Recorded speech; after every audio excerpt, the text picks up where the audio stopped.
morning, everyone. You are at Coffee with Miss Cook plus friends. And as always, a couple of housekeeping items up top. Please stay on mute, actually for the duration of this coffee. When we get to questions, I'll have you put them in the chat just so we're not having chaos. And our agenda this morning is, as always, I've got a little content for you all up top just to tell you what's coming with the balance of the school year. We then have three wonderful college representative guests with us this morning to help talk with you a little bit about your search and some advice. And then as we have time, we'll do a little more Q&A in the chat. I've got some questions I'm going to launch to all of them that will probably cover a lot of the general topics that are on your mind. And then we'll see if there's anything we missed. As always, we're recording. When Mr. McDonald gets this on the JCHS YouTube panel, I will send it out to all of you.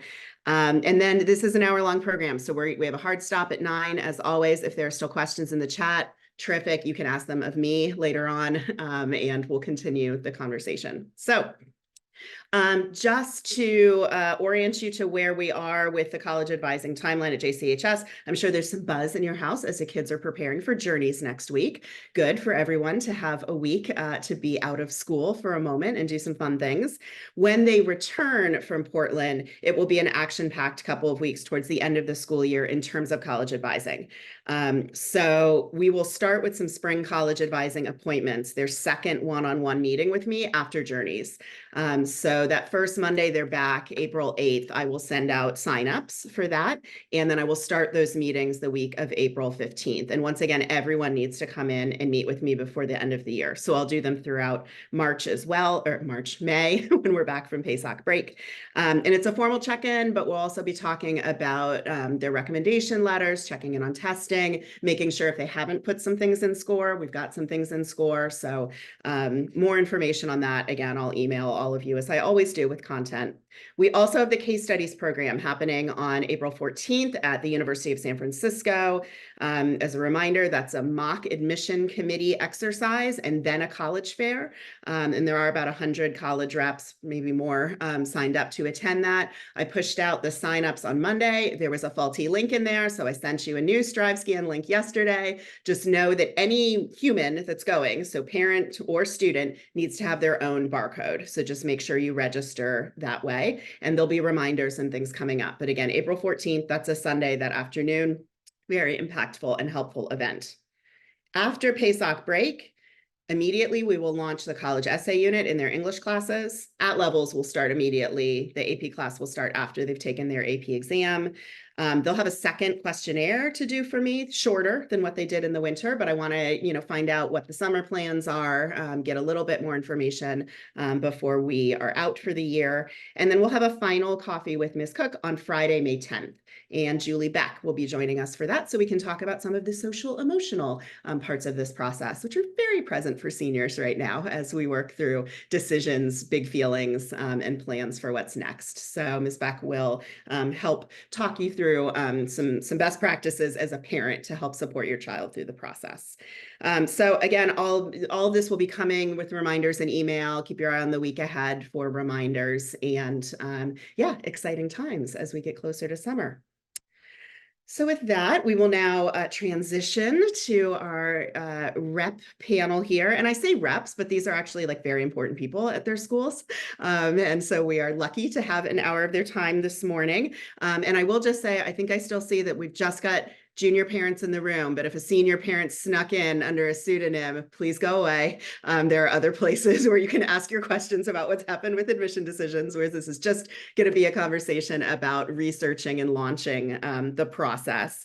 And so we've got some guests this morning from colleges that are popular with JCHS families. They represent a range of types of institutions that students can select from. And so that's very purposeful here. I want you to hear a little bit about the perspective from, a large public research institution, from a medium to large size private institution, and then a smaller liberal arts college, which also happens to be a women's college, because I know there's been some questions and excitement around women's colleges, which we love.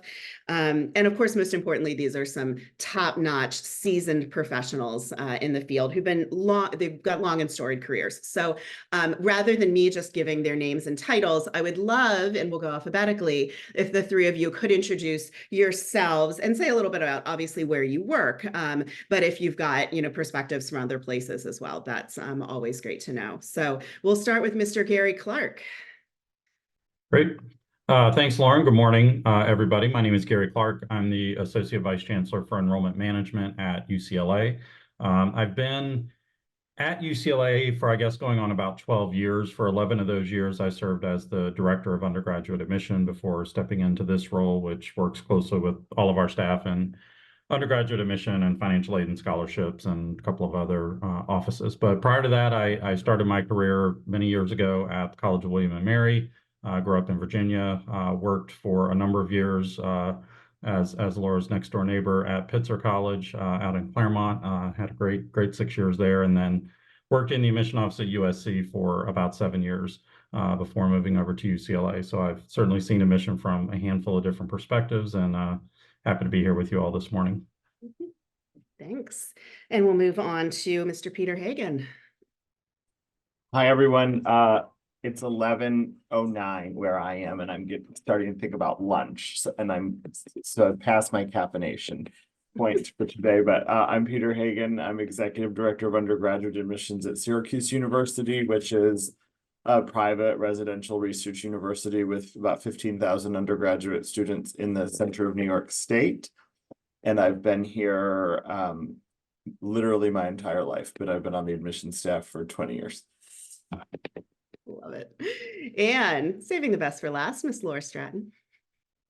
Good morning, everyone. My name is Laura Stratton. I'm the Director of Admission at Scripps College.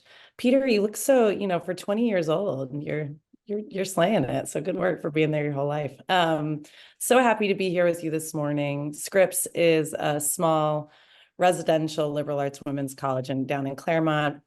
Member of the Claremont colleges, which include Pomona, Pitzer, Harvey Mudd, Claremont McKenna, and Scripps. And prior to working at Scripps, it's my 17th year there. I was at the University of Redlands for 2 years, which is my alma mater. And before that, a few years at a small Lutheran college. So really happy to be here and excited for the conversation.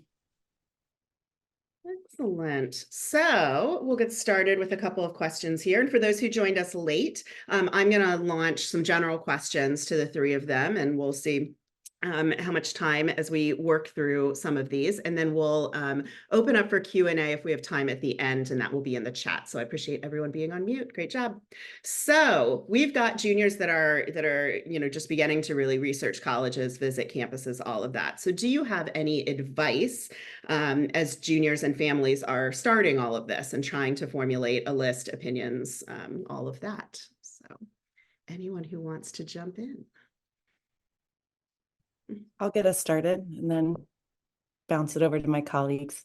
I think some of it in terms of your role as parents is just spending a little bit of time thinking about mindset. So if you can, to guide your student in conversation with Ms. Cook about having an open mind. I think one of the best things that can happen for a student is for them in this process to be surprised. And that often happens when they visit a campus or they go to a virtual event and they're like, I hadn't thought that would be the thing, but I'm more excited about it than I would be. And then after you're in those visits to just to gut check with your student, right? I think as a parent, I often with my own children, I'm like, want to get to the end so fast. But this really is called a process for a reason. And in that, I think as you're visiting with them, just asking thoughtful questions about how did they feel on campus, what were their takeaways? And then that's an opportunity for you to start to get that information either down on paper on the notes app on your phone, right, as you're leaving a campus. But I do think that that's a great way that you can be sort of the support person for your student as they're starting to visit colleges. And again, just encouraging them to have an open mind.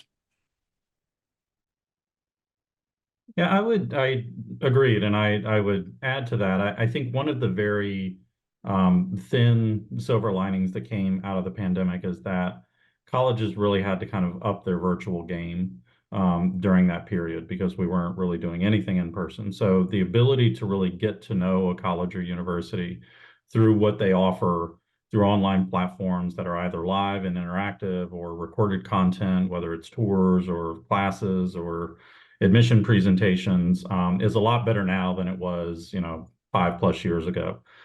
So when you're thinking of that place and you're not quite sure if you want to jump on a plane and go too far for a visit yet, take advantage of some of the virtual offerings that they have. I think it allows you to really think more broadly, as Laura suggested, explore some of those places that maybe aren't on the tip of your tongue, and they may be real gems that you want to take some more time to get to know a little bit better. I don't think that replaces the in-person visit. I still encourage as often as you can to visit a college campus. And when you do that, I think one of the things you should always do is definitely do kind of the scheduled tour and the admission presentation, do the formal things as part of the visit, but talk to students on campus. Like they'll give it to you straight. Like they will tell you why they chose the place, what they like about it, what they don't like about it. And a lot of times that helps to develop that kind of gut check of like, what does this really feel like a place where the energy of the students kind of matches the energy of what I'm looking for in a college experience. I have a yes and two on the visit that I'm actually going to point directly at Peter. I get a lot of questions about like summer, because going to say the East Coast or somewhere further away, there's concern that they're not going to get a real sense of the campus. And so more people can answer this than just Peter, but what do you think about summer visits? Because that may be the best time to not miss a lot of school, especially for high achieving students with like a ton of APs or whatnot. Yeah, I think it's fine. You're never going to get everything all at once on any visit.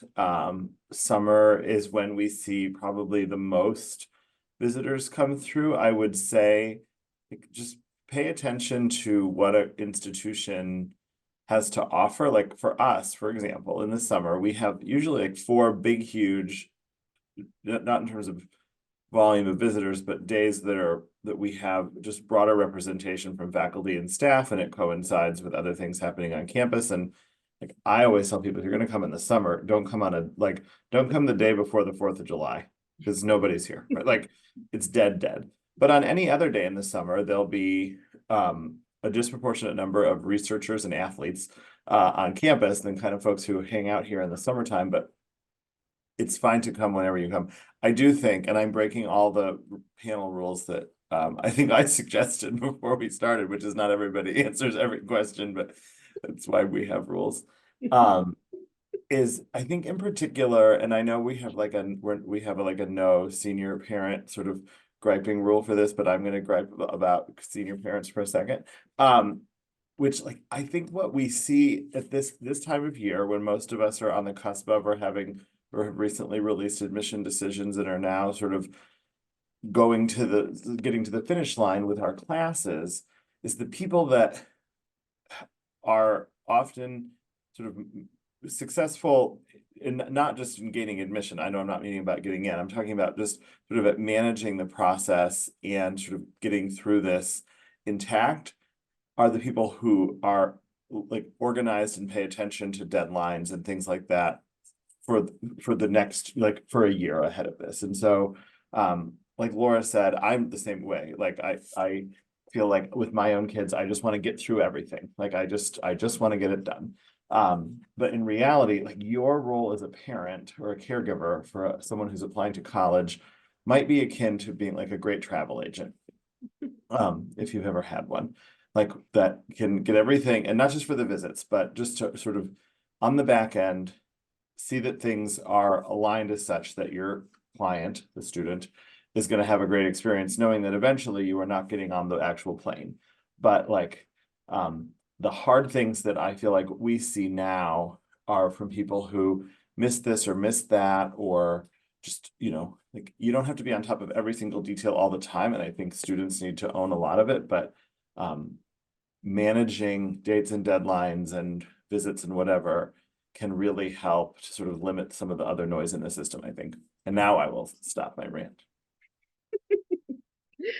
All right, so moving on to the next question, because of course, families are starting to think about what their application is going to look like and concern over what matters most. And so what do you consider, and this is really broad, so answer it in whatever sort of narrow way you want, but is there a most important part of the application? So I'll just throw that out there. And it may be Well, different based on your schools, obviously. yeah, I'll kick it off. I mean, the UC application process is similar in many ways to what Peter or Laura might describe, but different in a couple of others. Different in that we do not consider letters of recommendation, collect or consider letters of recommendation. We do not interview students. So our application process is still very holistic, but it considers a more narrow set of kind of criteria than what you might see at some other colleges and universities.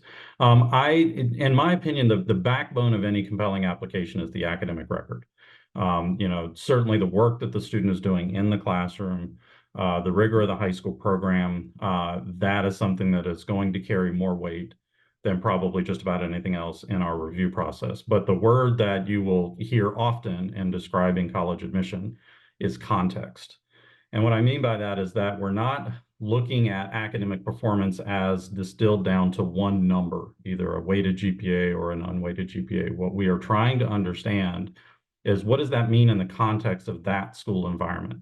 What kind of courses are available to the student? To what degree are they taking advantage of some of those rigorous courses in their curriculum? And I get this question a lot at UC often that the perception is, well, students who are going to maybe these large public high schools that have 25, 30 plus APs, like they're going to be at an advantage because they have access to a higher weighted GPA than we might in a school environment that either doesn't offer APs or limits the number students can take in a given year. That all corrects for itself because we're looking at students in the context of their academic environment. So we're not comparing that 4.4 to that 4.0 from a different school. We're saying in the context of that school, that 4.4 might put the student in the third or fourth decile of their class, whereas that 4.0 is the absolute highest GPA a student could get from that school. So we're contextualizing our understanding of the academic performance, and we're looking for patterns and areas of strength and that kind of thing. So I think sometimes people try to simplify college admission to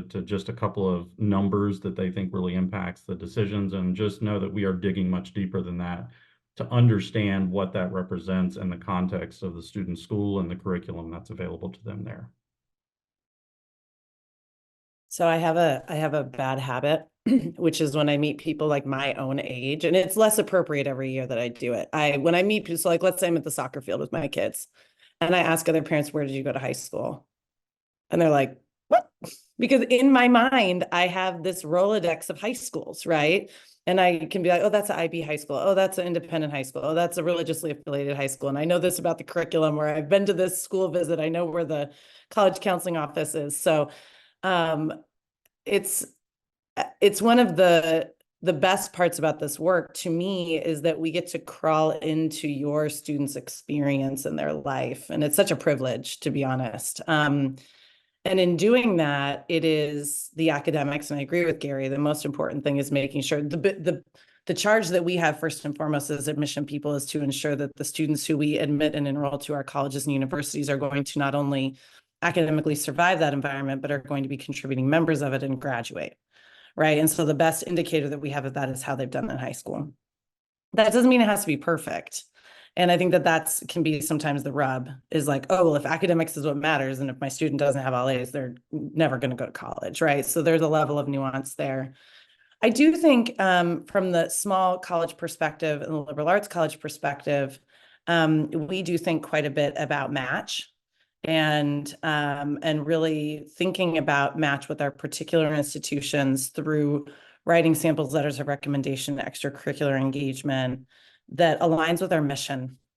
And so it's not about if I like a student. There are many students who I like very much who are not aligned with what Scripps offers, or students who would be particularly happy at Scripps. And so rather than it being a popularity contest with a particular reader, it really is about this idea of how does the student's experiences and aspirations align with our mission?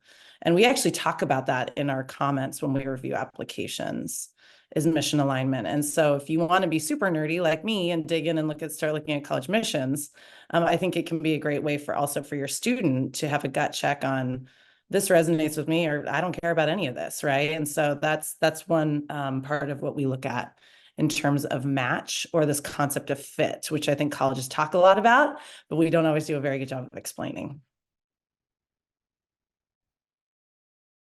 All right. And I will say, looking at those mission statements can also be really helpful as students try and answer a few months from now, the why do you want to go to Scripps? Why do you want to go to NYU? You know, their immediate thought is like, well, I really like where it's located. I'm like, we're not talking about New York City. Let's dig into what, you know, this school is offering and has to say and is, you know, aiming for, and comment on that. So I think mission statements are a great place to really try and understand culture and mission. Okay, so academic stuff is the backbone of the application. I get a lot of questions about extracurriculars then and the role of them. And it's often framed as, well, you know, my child has all of these things. Where do you see a hole that they could fill this summer? You know, as if you need to check off a certain list of things, or do they have enough community service, or all they do is this, and I worry that they need this other thing. So how are you, if you're again looking at context and all that, what's the role of the activities that are in the application? Well, we don't want any boring students. So we're always hopeful that the students who are attracted to come here, and I would imagine on many other campuses, have been involved in something that has given them a little bit of spark, that has helped them find and identify interests and build friendships and solve problems and created communities for them. Like, I feel like we get asked all the time, like, what are you looking for? And we're looking for, most of the time, 17 and 18-year-old students who want to come and live and work and play on a residential campus. Now, of course, that's not all of our students, but for the sort of traditional age, sort of high school to college transition, extracurricular activities and other contributions to school and communities can be a window into someone's life that we can evaluate in our very imperfect way of evaluating candidates for admission. But there's no silver bullet. Like, our great hope is that that high school students spend time doing the things that they enjoy and that make them happy. And that includes the summer. And sort of if somebody is really into strategies for getting into selective colleges as a hobby, God bless them. This is a great career, and they, you know, that could be where they end up. Is doing what we do and asking people at dinner parties where they went to high school. I thought I was the only one. But I think it's, people say, well, is it important to do this or that? And I'm like, it's important to do whichever one you want to do. Like, we think as we build the class, like, we find that there's not a certain type of person that we need to find in the pool based on their extracurricular activities to admit them. In fact, we hope that we have students who are both in the class who are very angular, who are very focused on particular things, whether that's academically or otherwise, and then students who have done a bunch of different kinds of stuff and are oftentimes sort of the ligaments of the class that tie together a residence hall room floor or a lab section or a team. So I think it's not the what, it's the why. Yeah, I agree. The one quick thing I'll add, I think the do what you love because you love to do it is definitely the theme of what you're going to hear from a lot of us around this. And I think it leads to a point that families are often tempted to do, and that is to kind of reverse engineer previous admission outcomes. Well, I know this student was involved in these things and they got admitted. Therefore, I need to copy and paste and do those things. Or this student, you know, only did this one or two things in high school and they didn't get in. Therefore, that's not the way to go, because then you're not going to get admitted to that university. So I think it's really just being guided by, you know, what the student loves to do. I think that energy comes through in the application when students are doing things that, you know, that they really care about. And, you know, it's kind of like Peter said, we often kind of express it as we're not looking for a class of well-rounded individuals. We're looking for a well-rounded class of individuals. Just kind of a play on words, but it kind of expresses that not every student is going to be the same. You know, some students have different interests and engagement, and you know, in any of our classes, there's usually a place for many of those types of students in our class. Okay, Oh, go ahead, Laura. sorry. I think too a lot about like what is the end goal, right, of this for you as a family and as parents, and seeing in the last 5 years what our students have endured, particularly in California with COVID, and then just the myriad of other things that are going on in the world. I have come to a place where I think my only goal for high school students transitioning to college is to enter that space as an emotionally intact human. And if that's the goal, right? And we are who we are, and your kids are who they are. Like, do I love to see a girl who's, done service at Planned Parenthood and is a Girl Scout and right? Like, of course. But if those are the things that she did to spend her time to be a compelling women's college applicant, but those aren't really the things that excite her, and then she chooses to come to a place that's about those things, I don't think that the end goal is a sense of fulfillment and happiness.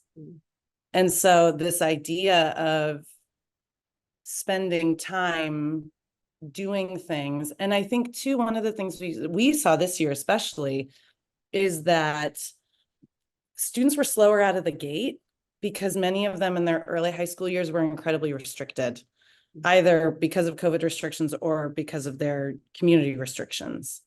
And I would hope, and I know the conversations we had was a level of grace around that, that like you weren't going to be captain of something if you were in your living room doing, high school in ninth grade. So I think some of it is just knowing like we also are experiencing the challenges of our time, and for you as parents to know that we're thinking about that and really do care about these students arriving to us, feeling prepared for the challenges that lie ahead. That's so helpful. Now I'm gonna go to everyone's favorite topic of testing, hard pivot. So, you know, regular conversations around, does it look bad if I don't submit my test scores? Should I submit my test scores for places that are test optional? I know we've got at least the UCs here that are not even looking at testing, but I would love for Gary to say more about that if he's got things to say. Are you considering making testing required again? What's the vibe on testing, advice on testing?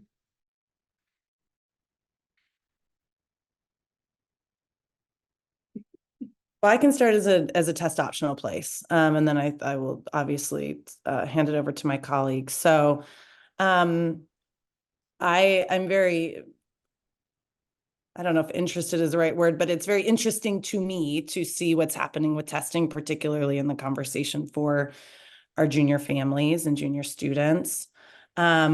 Scripps made the decision to go test optional in January of 2020, after 2 years of study with our board of trustees. And so for us, and I think for many places that were already test optional or have done research during this time, who've decided to be permanently test optional, that's something that we pride ourselves on and take very seriously. So when we say we're permanently test optional, that is what we mean. And for what that actually means, I think it is that we want to give students the opportunity to submit testing if they want to, but I think it's an opportunity to be very strategic, right? And you can have conversations with Ms. Cook about it if you should submit your testing. I think a great sort of gut check is if your student is not in the sort of top half of our testing for admitted students or enrolling students, don't submit it. And what happens then if you're at a test optional place is if you don't choose to submit it, it's kind of like an amoeba, right? Like something else just will come in and take up that space, whether it's academic record or letters of recommendation or extracurriculars. But when we say test optional, this is the question I feel like I'm getting on is, do you say you're test optional? Are you really test optional? Please know the answer is yes. I was very nervous to read without testing the first year. I do not miss it at all. I think we are in a weird place with testing. And if we like, if last fall, I would have told anybody that any school that says they're test optional really does mean that. And I think if a place is permanently test optional, like Scripps, then they do mean that. And at Syracuse, we went test optional in April of 2020 as a result of the pandemic. Now, Syracuse was never a place that lived and died by the SAT or the ACT, but we have found that in some programs, it could help us in a variety of ways to understand context. It's not the be all and end all of contextual selective college admission. Let me be very clear. But I think that there are places that are moving sort of back, like it's murky, and I don't know that I have great advice or counsel other than to have a sort of a testing plan and an application list that is reflective of that testing plan, which could include never taking a test or being, thoughtful about schools and how those schools might feel towards testing. We're a place where 40% of the class who is here now has submitted scores, and the admit rate, the percentage of students who applied are not statistically really very different between submitters and non-submitters. But I think as you look across the landscape to sort of temporary test optional places, we have begun to see a trend, as trends often begin in our world, at highly selective universities. And then, of course, in this case, oftentimes also sort of red state flagships sort of moving back towards testing. And I think it's not as clear as it was in the last couple of years when optional, I think, always meant optional. Yeah, the only thing I would add from UC, so UC is test free. We don't consider SAT or ACT for any applicant, full stop. We have no plans to return to requiring testing or becoming optional. But the point I'll make here is that oftentimes I think people assume that it's people like the three of us on this screen that are making the decision about whether we're going to be test free or test optional or not. And it's not. Like in the case of University of California, it would likely be the faculty that might push this, and then ultimately the Board of Regents would have to decide on behalf of the entire UC system as to whether we would make any change to our testing policy. The one point I will offer now, having been test-free for several years now, is that our first to second year persistence rate is actually a little higher than it was when we required testing, and our average first year GPA is exactly the same. So from our perspective, we haven't seen any drop off in the quality of students that we're bringing in, their ability to be successful, their persistence in staying enrolled at our campus. So to me, those are good signs that that the policy is not doing any harm. And I think the benefit, and this often as you read all these articles, because every time an I-V or somebody changes, like you'll see several articles written about this. What often is left out of those is the impact that these policies have on who decides to apply to begin with. That sometimes requiring testing or making it optional, they focus on the impact on the admitted students and enrolling, but they don't focus on the students who just choose to opt out of the process because they think that testing is going to play a bigger role in the decision that it does, and they're scared that their scores might not stack up. So, I like test free. It's been very effective for us, and I certainly hope UC continues with that policy. Awesome. Thank you all for that. Are there any common mistakes that folks make on their applications / advice you would have about avoiding, those particular mistakes? One thing I'll share just in terms of like what we call the personal insight question responses, kind of our UC's version of the college essay, is I think there seems to be this idea that we're really looking for perfection, or that style is more important than content, and it's really the opposite. Like what we care about is really knowing the student better after reading these responses than we did before. We're not going through and circling misplaced commas. We're not correcting grammar or syntax. I mean, we want it to be well written.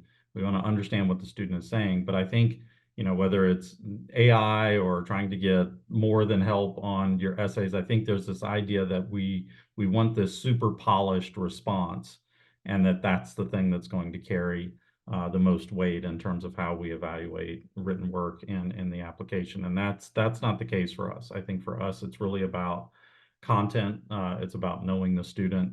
And I think oftentimes people write very compelling narratives about, a family member and the sacrifices they made for the family. And at the end of it, we're like, well, grandma sounds amazing. I wish she had applied. It's not, I didn't learn much about the student, but I certainly learned a lot about the landscape or the individual or that kind of thing. So I would say just have students keep centered, what is it that I want the college to know about me, and make sure that that's really shining through in those responses. I'll come back to something that Peter talked about earlier, which is just this idea of organization and deadlines, which seems so stupid and boring, but I do think it's important because one of the things that we will sometimes see in an application and is that there's a disconnect between different parts of the writing. Right. And so like the personal essay is beautiful, very well done. That's what's going to every college. And then when they get to the script specific questions, it's like a different person wrote them. And what I always think is more than anything, that's just a student who felt rushed at the end. And so one of the opportunities I think for a student is, right, to have the conversation with them at some point of is more applications, right? If we have the end goal in mind that you're only going to go to one college, how many applications is reasonable to manage? It's not just how many, application fees do you want to pay or how many transcripts you want to send off, but how many application processes can a student and a family actually manage? And I don't think there's a set number. I think that there can be a lot of factors that will affect the number of colleges to which a student applies. But your student, right? And it's this opportunity for them to know themselves of what is reasonable and what is going to lead to the fewest errors. Sometimes we'll get to the part of, why are you interested in scripts? And they'll be like, I'm so interested in Wellesley because, right, it's this thing and you're like, oh, and that's not like a ding automatically. You're not like, oh, the student is denied. Like we understand that students are human and they make mistakes. But if we see consistent mistakes or consistent, not showing up for an interview and not, doing these things, what I think is that's a student who's stretched too far. And I don't think that plays well in processes that do want a sense of like knowing and match, where that's something that's important, I think, for liberal arts colleges and for highly selective liberal arts colleges.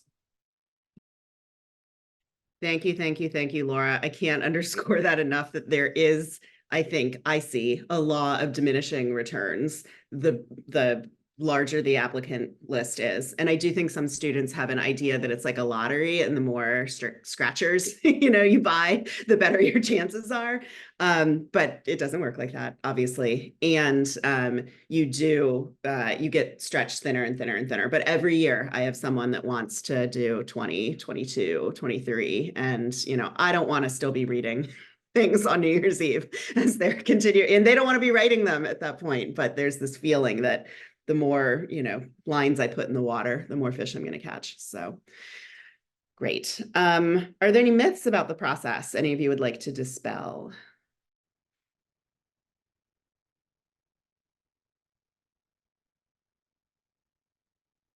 I think for me, one of the biggest ones is that, everybody thinks y'all are like robots sort of making a lottery-based decision. And in fact, you are humans. But yeah, we're nice.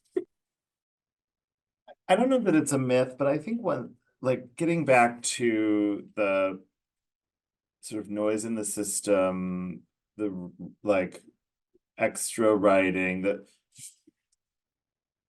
I think sometimes it is sort of customary that families looking to sort of find a strategy, right? Or sort of make this process work well might look to sort of add extra voices to the process. And I think that there are, and so there's a whole industry that has sort of would like to sort of monetize anxiety around college admission, right? Through essay writing and test prep and it goes on and on and on. And I think there are a lot of settings when like there are great people who do some of that work, because most students who at most high schools in this country do not have a college counselor, and so it makes sense that one would look outside. I think when you have sort of chosen to be part of the JCHS community, that includes college advising, and Lauren didn't ask us to give a commercial for JCS college advising, but I think one way to have a smoother process is, again, diminishing returns could happen when you sort of add other layers of college advising onto what you already have access to with your students. And so the myth is more sort of hands in the essay and everything is not better. I'll dispel a couple kind of distinct ones for UC, and I spoke at a program last night and got this very question. First, we have no preference as to whether a student comes from an independent high school or a public high school. There is a perception that UC favors students coming out of public high schools over independent schools. That is not the case. We have no preference in terms of what high school a student might be attending. We have no knowledge of whether you've applied to another campus or the decision that is happening at that other campus. So I think sometimes people think, well, if I get into one, I'm not going to get into another, or that kind of thing. There's no peeking over the fence. We're not calling each other and saying, well, are you taking this student? Okay, then we're not going to take this student. Like, none of that kind of stuff happens. I think the challenge with UC is just how competitive, things have become. We now have 5 campuses that have over 100,000 applicants each year. And so it has become very competitive. And so sometimes the decisions are not predictable. And sometimes that confusion leads to speculation about the why behind why certain students got in and certain students didn't. But I can assure you that when a student clicks submit, if they choose to apply to 4 campuses, they're getting evaluated in 4 independent processes, completely separate from each other, that have nothing to do with the outcome at any one particular campus.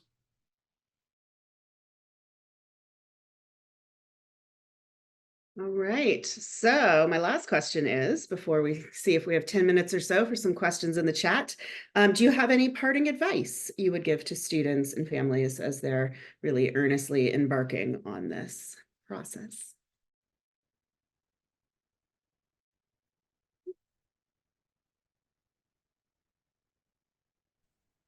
I do. And I think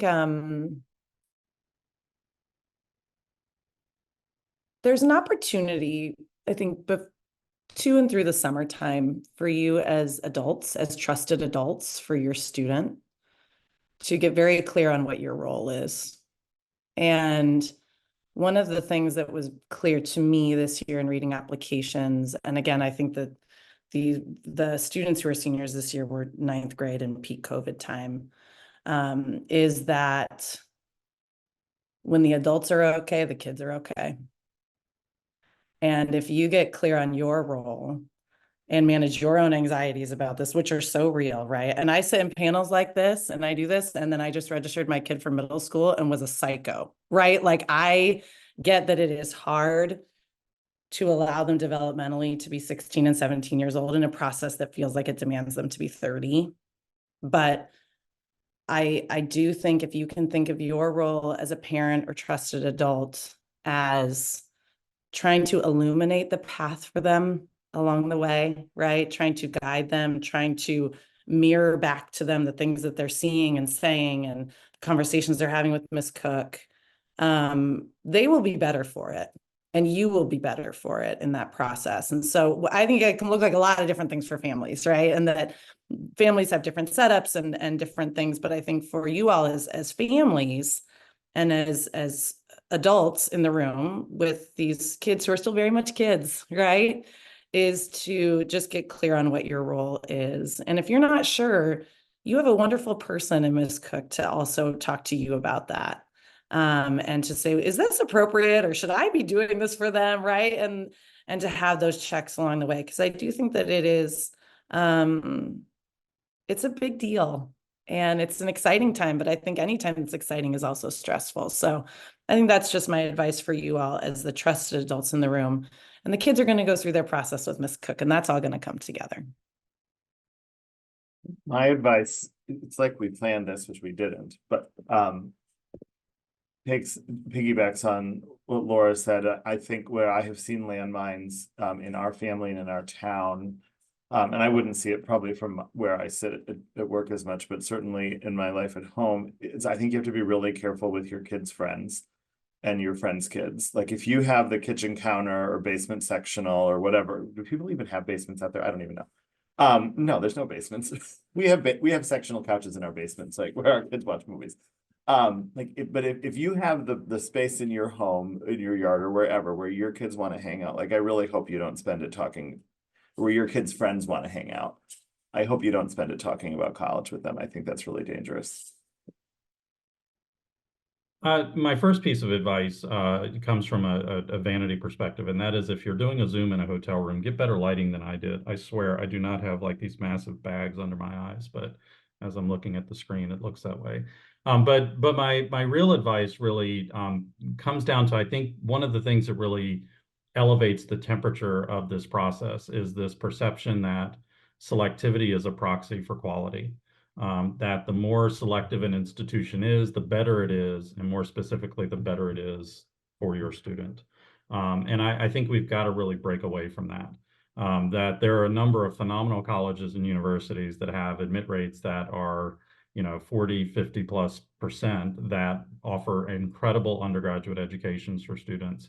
And I think we've got to really embrace that, because I think what happens is when you have so many people clamoring for, the quote unquote top, 30 or 40 institutions in the country, it exacerbates this bottleneck and it increases selectivity, and that increases anxiety, and we just get into this endless cycle. So as you're building that list with Ms. Cook, like when she suggests places that might not be on the tip of your tongue, that maybe aren't highly selective, give them a chance, because many of those institutions could be the absolute perfect spot for your student.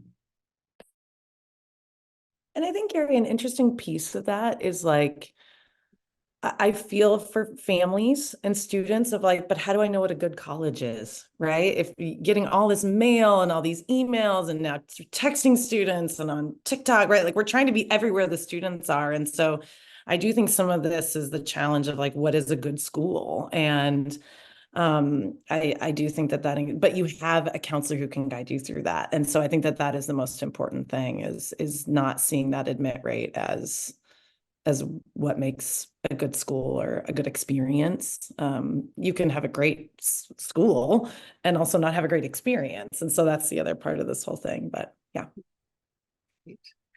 All right, I'm going to name that Peter needs to walk to a meeting on another part of campus. So we appreciate your time and thank you so much, and feel free to log off and get moving. Bye, thanks. And we've got, 9 minutes left. If anyone has a good general question they want to put in the chat for either Gary or Laura about anything. So appreciate all of these comments. I'm learning some things too. So any questions in the chat? And I so appreciate all of our parents here being attentive and muted and engaged and celebrating comments in the chat. All right, well, maybe we have covered a fair amount of territory, and it has been a good meaty almost hour. So I think with that, we will let everyone get on with their Thursday. But thanks everyone for participating. Thank you so much to Gary and Laura in particular. I know this is such a busy time. I'm sure, Gary, you're out somewhere talking to admitted students and you're trying to close the deal on the end of the class and all the rest. And I will get this up and out to folks if you weren't able to be here for the entire session. And more to come soon after Journeys Week with College Advising. So everyone have a great Thursday.